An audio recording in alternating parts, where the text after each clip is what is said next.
Балдар баарыңарга салам. Биз бүгүн сомодо келген геометрия мисал талдайбыз. Эки мисал берилген.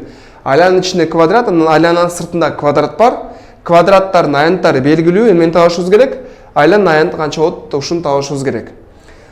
Бизге эмне берилген? Квадраттын аянты 20 балдар. Жагы 20 эмес, жагынын узундугу эмес, жалпы аянты 20. Мисалы 20 сантиметр квадрат. Кандай ыкманы колдонсок болот балдар? Кандай ыкма? Карайбыз. Биз билгендей ичинде болгон аянтыбыз 20. Анда айлана сыртында турган себебинен айлананын аянты 20дан кичине чоң болот. Пи биз билгендей 3кө барабар сан, 3кө жакын сан. Пи'ни 3кө көбөйтсөк бул жагыбыз болжолдуу түрдө 15 болот.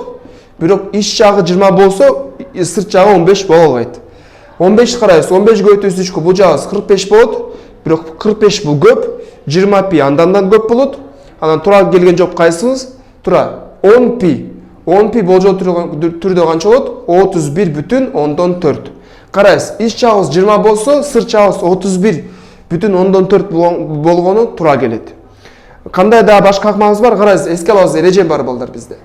Ичинде сызылган квадраттын аянты 20 болсо, сыртында сызылган айланын аянты 20-ны 2 бөлөбүз. Канча болот? 10 көбөйтөбүз пи.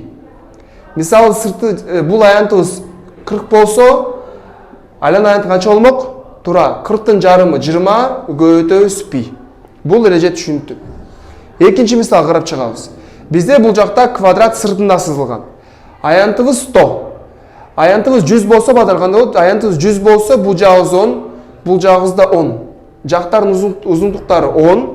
Жагынын узуну 10 болсо, радиусу канча? 5. Радиус 5 болсо, аянтыбыз канча? Эн оной 25 пи. Бул биздин турак жолубуз. Ушул эки мисал түшүнүктүү болду. Сабакка чоң рахмат балдар.